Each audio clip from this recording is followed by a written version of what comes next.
Baik, kembali semula bersama kami dalam rancangan Rampai Pagi dan sekarang tibalah masa yang kita nanti-nantikan, segmen kesihatan kita ni. Edisinya untuk hari ini kita akan memperkatakan dan juga membincangkan satu tajuk yang menarik untuk kita ketahui bersama. Makan sihat, Ramadan penuh nikmat. Jadi Alhamdulillah memperkatakan mengenai dengan tajuk ini bersama kita di Studio 4 Kompleks Penyiaran Radio Televisyen Brunei Akar pagi ini Yang Mulia Puan Rushidiah binti Haji Sudin, Pegawai Pelajaran Kesihatan, Strategi Pemakanan Sihat, Pusat Promosi Kesihatan. Assalamualaikum Puan. Waalaikumsalam warahmatullahi wabarakatuh. Apa kabar pagi ni Puan? Sihat ya? Alhamdulillah sihat kita. Alhamdulillah. Kami berdua pun dalam keadaan sihat pagi ini. Alhamdulillah. Selamat berpuasa dan juga selamat menjalani ibadah puasa buat Puan juga ya. Ribuan terima kasih di atas masa yang diluangkan pagi ini untuk bersama dengan kami berdua ni. Alhamdulillah. Begitu juga penonton-penonton kita dia menyaksikan ni makan sihat Ramadan penuh nikmat. Selalunya kalau bulan Ramadan ini kurang makan maklumlah berpuasa kan. Betul. Makan di sebelah pagi dan juga sebelah sungkai sahaja ni. Jadi mungkin ada beberapa tips dan juga perkongsian yang boleh dibuat ya dalam segmen kesihatan kita ini. Untuk itu saya serahkan kepada rakan setugas saya dulu ni Mahirah ni. Banyak kan ditanyakan soalnya.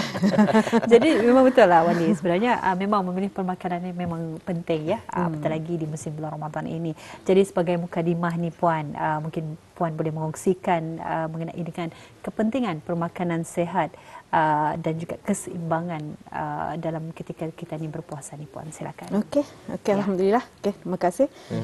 Syukur alhamdulillah kita ni ditemukan lagi dalam keadaan sihat walafiat dalam bulan Ramadan pada tahun ini, alhamdulillah. So jadinya adapun manfaat kesihatan dalam ibadah puasa, menjalankan ibadah puasa ni sebenarnya ianya sudah adalah satu nikmat yang kita ni mesti syukuri yang diberikan oleh Allah Subhanahu Wa Taala kepada kita ni umat Islam. So amalan puasa ni jika ianya dilakukan dengan betul, ianya kita ni boleh mendapat banyak hikmah dan kebaikan yang kita didapat dari segi kesihatan fizikal dan kesihatan mental kita ni. So kita ni pun semua maklum tubuh badan kita ni sebenarnya adalah amanah daripada Allah Subhanahu Wa Taala. So bila mana kalau kita ni menyempurnakan hak tubuh badan kita ni itu maka kita ni pun akan mendapat pahala. Ya, betul. Okay. So lebih-lebih lagi bulan Ramadan ini pahala berlipat ganda. Jadinya apabila kita berpuasa dan sekaligus menjaga tubuh badan kita ni, menjaga pemakanan kita ni, especially waktu kita ni sahur dan berbuka. So insya-Allah insya-Allah dapat pahala lah. Okey, so berpuasa ni ia punya efek kepada tubuh badan kita ni, ia boleh merangsang beberapa perubahan. So especially ianya membantu ke arah pembersihan dan pembaikan dalam kita ni punya tubuh badan. Maklum kan 11 bulan kita ni mengisi saja, mengisi makan perut kita ni macam-macam jenis makanan dan minuman yang masuk dalam badan kita ni. So jadinya kalau puasa ni actually organ-organ penting dalam badan kita ni boleh berehat sedikit. So ia macam kereta ataupun aircon, tadi mesti servicing kan. So cuma tujuh badan kita ni. So we need to service our body. So dengan puasa ni actually proses servicing itu boleh dilaksanakan. So jadinya ia boleh memperbaiki sel-sel badan kita ni so that the organs inside itu can actually function much better insya-Allah. Okay. So bila badan kita ni melalui proses pembaikan ni, melalui proses servicing so bahasa mudahlah servicing. So banyak sebenarnya manfaat yang boleh kita ni dapat. Okay. So dari segi kesihatan. Contohnya membantu mengurangkan berat badan. Itu penting. Bila puasa memang semua orang kan angan-angan turun berat badan. Kita ni lihat cuma harang turun ke indah. And then menurunkan paras kolesterol dalam darah. Okay. Membantu mengawal paras gula dalam darah dan membantu mengawal tekanan darah. So jadinya kalau ketika berpuasa ni juga banyak proses penghadaman. Indah berapa banyak proses penghadaman berlaku. Pasal waktu siang kita ni dah makan. Okay, so jadinya anggota badan kita ni easily focus activity atau di shiftnya ke tempat lain. So when I say that shifting tempat lain ni, artinya ia boleh fokus untuk improve our cells yang lain to actually strengthen tani punya immunity lagi.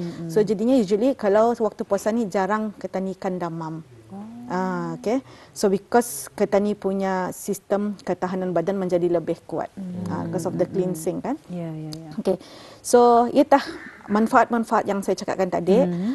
So ini hanya boleh didapati lah sekiranya seseorang itu menjaga pemakanannya sewaktu sahur sama sewaktu berbuka. Yes.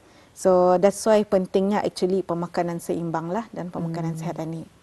Ya, Alhamdulillah. Jadi kalau kita boleh tahu ni Puan, berkenaan dengan isu-isu kesihatan yang lain, mungkin Puan boleh menerangkan jika ada isu-isu kesihatan yang lain yang boleh berlaku juga ketika berpuasa ni Puan. Yes, okay, Alhamdulillah. Okay, so isu-isu kesihatan yang lain paling biasalah ni kita ni baru hari ke-5. Hari ke-5. Okay, mungkin dalam hari pertama, hari ketiga setelah itu ada yang actually mengalami isu-isu kesihatan yang biasanya yang selalu kita ni dengar dugal, gastric. Itu paling common. Okay, gastric, dugal, pening, rasa kembung perut, kembung kayangan kali tu, and then rasa sembelit pun, ida lawas pembuangan air besar, memang very common throughout Ramadan. And then yang paling biasa lagi kita ni dengar bulan puasa sekarang ujung-ujung ada kadang-kadang inda jo turun berat badan kau ni, puasa jo sudah. So berat badan tu makin naik terpulang. Okay, so yang payah ni berat badan makin naik terpulang kan. Tidak begitu meyakinkan. Indah begitu meyakinkan, tapi I think kita ni pun maklum kenapa. Pasal kalau perkara ni terjadi sebenarnya ianya penyakit-penyakit anik berbalik semula kepada kita ni, cara pemakanan kita ni. So penyakit ini sebenarnya boleh dielakkan. So terjadinya penyakit-penyakit anik macam pening,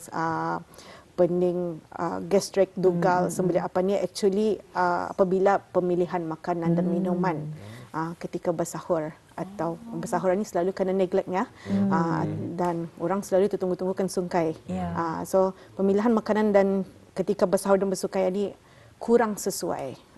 Bukannya kadang-kadang bukan makanan yang kita ni biasa yang sewaktu hari-hari ini berpuasa itulah. So whatever the relation here is actually dapat kita ni lihatlah sebenarnya manfaat berpuasa untuk kesihatan kita ni itu banyak. That's why juga antara hikmah kalau di luar Ramadan adanya banyak puasa-puasa sunat ini is actually to improve kita ni punya sistem, to improve kita ni punya body lah. So banyak kebaikannya lah. Of course, ia mesti dengan pemilihan makanan yang seimbang. Baik, Alhamdulillah. Luar biasa sekali ya. Penerangan yang lengkap juga daripada Yang Mulia Puan Rushdiah ya sebentar tadi berkenaan dengan makan sihat Ramadan penuh nikmat. Baik, kita pastinya tertanya-tanya apakah dia makanannya seimbang ya di bulan Ramadan ini. Malam saja makan di sebelah pagi dan juga di sebelah maghrib. Adakah makan tengah hari dan juga petang kita ni satukan di waktu sungkai ataupun macam mana? Jadi insya-Allah kita ni bertanyalah sedikit ya kepada Puan, apa tips dan juga mungkin pun ada cadangan ya pemakanan sihat yang boleh kita ni amalkan oleh penonton-penonton kita ni juga di rumah ya semasa pertama kita ni bersahur. Apa tips dan juga perkongsian daripada Puan sendiri? Okey, Alhamdulillah. Okey, so tahu sudah kita sebenarnya jawapannya. Tadi sudah kita bagi tips sebenarnya. Tadi sudah. Semua makanan nanti disatukan? Boleh disatukan. Tapi ada yang punya, actually ada sukat-sukatnya lah. Okey, so I'll just share tips yang saya ada with me pada pagi ni. Actually banyak sebenarnya tips yang kita ni boleh diamalkan. Tapi yang akan saya kongsikan hari ini actually yang tips yang praktikal sajalah. Okey, so untuk sahur, pertama sekali yang kita ni mesti tekankan di sini adalah jangan pernah skip sahur kita. Jangan pernah skip sahur kita. So bangun untuk bersahur. Okay, ada bezanya di antara sahur tengah malam, which is yang very common among us. Baru tadi lakukan. Baru tadi. So itu sebenarnya bukan sahur, itu namanya makan tengah malam. Okay, sahur ni pun actually kita ni tahu sahur ni ialah sebenarnya yang bangun sebelum subuh itu, bangun sebelum imsak. So bangun bersahur dan melewatkan bersahur ni actually sunnah Rasulullah sallallahu alaihi wasallam. So Yang ditekankan dengan sunnah ni jua is actually meal timing. That's why meal timing ni is very important. Ya. So in which that's why kita disunahkan untuk bersahur lewat. So sebenarnya 30 minit sebelum imsak dalam sejam sebelum subuh lah tu so manfaat melewatkan bersahuran ni is actually it can shorten the fasting window. Kalau kita sahur tengah malam, masa lapar kita lebih panjang dibandingkan kalau kita sahur pukul sebelum dah 4:30 macam tu. So masa lapar kita sedikit makin kecil. So that's why pentingnya untuk bangun bersahur supaya di siang hari kita ni kurang lapar. Okay. Itu tips yang pertama. So tips pertama, bangun bersahur. Jangan pernah skip sahur. Jangan pernah. Sayang, dapat pahala juga. Okay, pasal tadi mengamalkan sunnah. Okay. So yang kedua, dari segi pemilihan makanan yang sesuai untuk bersahur, mungkin ada setengah yang prefer memasak. Okay, ataupun ada setengah yang macam just bangun untuk minum air saja. Okay, so antara pemilihan makanan yang sesuai untuk bersahur adalah kurma. Okay, so kurma ni adalah definitely pilihan yang terbaik lah. And we all know that kurma is also makanan sunnah. So kurma yang dikenali sebagai makanan sunnah ni banyak khasiatnya. Okay, so ia mengandungi gula ringkas yang mana apabila dimakan ianya mudah dihadam untuk memberikan kita ni tenaga. Okay, serta ia mengandungi tinggi serat. So very high fiber in which ia membantu mengekalkan rasa kenyang lebih lama. Okay. Lain lagi nutrisi yang terkandung dalam kurma ni, it actually contains very rich in vitamin and minerals. So seperti potassium, zat besi, di mana vitamin dan mineral ni lah actually memainkan peranan penting dalam mengendalikan fungsi badan kita ni untuk melambatkan proses penghadaman. So makanan yang kita makan tu dilambatkan because of the vitamin and mineral actually functioning dalam body kita. So membekalkan tenaga yang berpanjangan. So sustain energy supply throughout the day. Okay. So actually kurma ni almost lengkap lah. So okay sebenarnya untuk berbuka dengan untuk berbuka masa bersahur untuk bersahur dengan kurma dan air. Okay. So cuma ada lagi satu nutrisi yang maybe ada sedikit sahaja dalam kurma tapi actually memainkan peranan penting untuk membuatkan kita ni tahan lapar lebih lama, which is protein. So dalam kurma sedikit saja protein yang ada. So what we can do is to actually add on by having lauk. Bukan lauk. Protein ni sesuai dimakan dengan kurma. Protein. Astagfirullah. So kurma ni sesuai dimakan dengan susu. Susu adalah sumber protein. So kalau kita lihat orang makan kurma smoothies, susu kurma apa. So actually ianya boleh mengenyangkan sampai bersahur. If you want supaya anda lapar lagi, you can add oats lah. So because oats maksudnya carbohydrate gabungan complex. susu dengan kurma itu Yes. adalah sesuatu yang mantap lah Mantap. ketika bersahur. Yes. Wow, And luar of biasa course sekali. dua-dua tu pun actually makanan sunnah. Betul. So susu dan kurma lah. Susu maksudnya yang protein ini yang susu Fresh beans milk. kah ataupun Segar. daripada Yang susu segar. Susu yang fresh segar. milk. Fresh milk, low fat milk. So, okay. So, itu yang tips kedua mengenai kurma. Okay. So, tips ketiga, kalau kita ni Indah biasa mengambil kurma dan susu tu, and khawatir mungkin yang Indah juga kanyang tu susu sama kurma. Tapi belum cuba, belum tahulah. Kalau kita pernah mencuba? Pernah mencuba.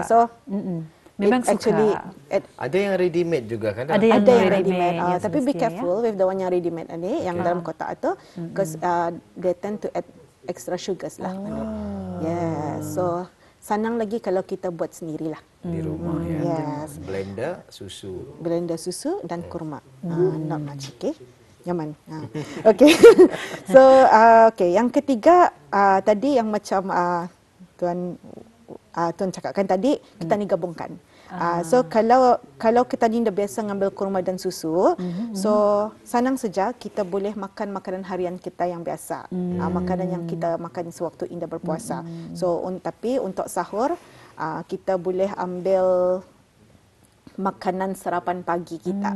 So kalau biasanya waktu pagi itu kita makan contohlah wholemeal bread, murtabak, wholemeal bread dan 2 biji telur, 2 biji telur separuh masak. So itu kita boleh amalkan lah untuk sahur kita. Murtabak pun boleh, tapi make sure murtabak tu kira kita punya source of carbohydrate lah. So make sure ada proteinnya and make sure ada seratnya. So Saya dapati apabila saya makan murtabak, tahan lapar lebih lama. Yes, because of the source of carbohydrate itulah. Because carbohydrate ia boleh ia membekalkan tenaga yang lebih atas sama protein juga. Tetapi berbeza dengan mi goreng Mi goreng. Oh, kalau macam mi goreng. Mi goreng macam mana tu? Kacangnya itu sekejap saja, Bah. Apa Interesting. maksudnya Sama, mi goreng pun actually it depends. It depends on the amount size murtabak ataupun size mi goreng. Kalau size murtabak macam mana, kalau besarnya kita makan, usually yang sekeping, yang square itu is actually equivalent to sepinggan mi mamak yang biasanya dihidangkan di restoran tapi kalau mi goreng yang biasa kita makan just like segenggam tangan, then berkurangan lah lagi tenaga kita. Actually sama size-nya tu, size carbohydrate serving. Okay. Betul. Yes. Okay. So yes, so basically kalau kita mau makan hidangan nasi, especially untuk bersahur ni, amalkan pengambilan suku-suku separuh. Suku-suku separuh. Suku-suku separuh. Kita pernah mendengar? Okay, suku-suku separuh ni sebenarnya suku daripada piring kita tu adalah karbohidrat. Nasi, mi, pilih satu saja. Dan suku daripada pinggan kita yang separuhnya lagi adalah terdiri daripada sumber protein. So sama ada daging, ayam, tofu, tempe dan separuh daripadanya adalah buah-buahan ataupun sayur-sayuran. So makan macam makanan kita yang biasalah. Inilah tu maksudnya contoh piring sihat ketika bersahur. Suku separuh. Suku Yes, protein, ini contohnya. Suku karbohidrat, separuh sayur-sayuran. Separuh daripada sayur-sayuran. So buah-buahan, and then 3 biji buah-buahan, kurma. buah-buahan 3 biji kurma and then air kosong. Okay. So itu ini adalah contoh piring sehat lah. Di mana kalau kita lihat semua nutrisi yang diperlukan di sini adalah lengkap. Ada karbohidratnya, ada proteinnya and ada fibernya. Bergabung semua, ianya yang akan membuatkan perut kita ni tahan lapar lebih lama. Lebih lama lagi. Yes. Ada lagi? Ada lagi yang keempat. Alhamdulillah. Ada lagi yang keempat tapi ingat. Okey. Yang keempat apa dia? Okay. Silakan. Yang keempat ini penting. Kalau kita coffee drinker, okey. So so kalau waktu berpuasa ni boleh sebenarnya, tapi kalau boleh kurangkanlah pengambilan minuman berkafein seperti kopi ataupun teh atau pasal minuman ini ia bersifat diuretik. So di mana kalau meminum seperti hari-hari kita minum kopi seperti hari biasa, kita akan lebih kerap membuang air kecil. And bila kita malar ke tandas, kita akan kehilangan air yang banyak lah dalam badan. Okay. So when badan kita ni dehydrated, so kita ni akan berasa lemah. Baik sekarang pukul 12 sampai petang kita merasa lemah sudahlah. And then juga hormon badan menjadi indah seimbang. So when hormon badan ini jadi indah seimbang, then it will give false signals. False signals ni maksudnya yang begitu malar, yang begitu kita lapar. Padahal sebenarnya kita makan sudah tadi sahur. Makan murtabak sudah tadi sahur. Makan, tapi because of the coffee and the teh and the tea ni, that's why it actually give false signals lah. And also even worse, it can actually switch on the craving mode. Malar teh liur. So itu what happen lah if kalau body kita ni dehydrated, not because of the coffee and the tea, tapi coffee and tea ni actually can cause kita ni kehilangan banyak air dalam badan. Mana-mana minuman yang berkafein lah ni maksudnya. Yes, mana-mana minuman yang berkafein. Alhamdulillah. Jadi kita telah mengetahui tips cadangan, makanan cadangan untuk bersahur. Jadi bagaimana dengan kalau sekiranya berbuka puasa pula? Mungkin dapat dikongsikan. Banyak. Okay, so tadi tips sahur sudah. Okay, now tips buka. Ini favorite kita ni yang selalu ditunggu-tunggu. Baru berpuasa tadi bangun pagi sudah termikirkan apa akan sungkai. Okay, so bukan seorang pula bukan seorang, bukan dua orang memang ini perkara biasalah kita ni. So and then juga even yang kalau akan bersahur sekarang, kalau bersungkai sekarangnya makan apa sajaknya. Aku boleh makan apa sajak. Pasal tadi siang kena makan. Ya. Okay. Well, benar pulang tu. Waktu siang Dia memang just- Ketani dah makan. dia just salah. Dah salah lah. Tapi ya tetap Ketani kalau boleh we have to have this mindset. Jangan dijadikan puasa ni sebagai alasan. Betul. Untuk Ketani makan apa saja bila Tani sungkai. So mesti je Tani sungkai. And berbalik semula kepada niat Ketani untuk berpuasa. Kenapa adanya bulan Ramadan? Ya. We actually want to beribadah. We sekarang tarawih, qiyamul lail, bertadarus apa. We actually need that energy. Betul. To supaya Indah tertidur time tarawih, Indah melintuk-lintuk time tadarus. So that's why pemilihan makanan atau we just not fokus untuk apa yang nyaman, tapi mesti ada khasiatnya. And then kadang orang fikir makanan sihat ini berapa nyaman. Sebenarnya boleh. Makanan-makanan kita yang biasa tu boleh disehatkan, boleh dijadikan lebih sihat. Okay, so yang pertama yang saya tekankan di sini sama juga, it's meal timing, di mana baiknya sewaktu berbuka tu kita ni bahagikannya secara berperingkat. So mulakan berbuka kita dengan kurma dan air kosong first, and then lepas tu baru perlahan-perlahan baru kita increase kita punya intake. Ini bagi mengelakkan supaya perut kita ada kekejutan, mengelakkan supaya kita ada gastrik juga. So and then supaya penghadaman kita ni berjalan dengan lancar lah. So and then the best practice jarang mungkin dilaksanakan, tapi it actually is the best practice lah. So selepas berbuka azan, so terus saja minum air kosong, and then kurma, and then rehat sekejap untuk break untuk maghrib, dan lepas itu baru kita balik semula ke meja makan untuk meneruskan makan kita. Yes, so itulah. So it gives the body kita untuk stabilize first, menerima energi yang tiba-tiba masuk itu. Okay. Tapi begitulah kalau macam puasa ni kita ni heran apa tu, makan sedikit sahaja sebenarnya sudah mengenyangkan di waktu maghrib tersebut. Dan itulah kadang-kadang kita ni termasak banyak, terbeli banyak, sehingga kan kita ni terpaksa menghabiskan dan juga makan nendah-nendah tersebut sehingga perut kita ni kanyang. Jadi kalau macam makan dengan berperingkat-peringkat tadi, mampukah menyelesaikan masalah sedemikian? Okey, boleh. Tadi kita cakap menyediakan masakan itu sewaktu sebelum berbuka atau banyak. So what we can do, makan secara berperingkat. First kurma tadi, and then selepas maghrib kita boleh duduk dan makan semula. So ia tertakluk kepada jenis makanan. So sekiranya kita makan masakan yang dimasak itu adalah jenis makanan yang makan malam, so itu boleh kita makan selepas tarawih. Okay. Tapi kalau macam kuih-kuihan ke apa, we need to plan lah. Okay. So sebelum memasak ni we need to plan. Actually, in terms of kuih-kuihan atau yang disarankan adalah sebenarnya 1 hingga 2 jenis sahaja. So and then in which besar tapak tangan Ketani. Okay. So sekiranya besar tapak tangan Ketani ni, it can actually fits to 2 popiah saja. Okay. So itu sebenarnya yang disarankan lah untuk kira bagi mengekal kita ni punya kesihatan. So more than that, kita akan merasa terlebih kenyang, pengambilan berlebihan untuk kuih-kuihan. Okay. Yes. Bazar Ramadan kita ni balik 2 popiah. 2 saja.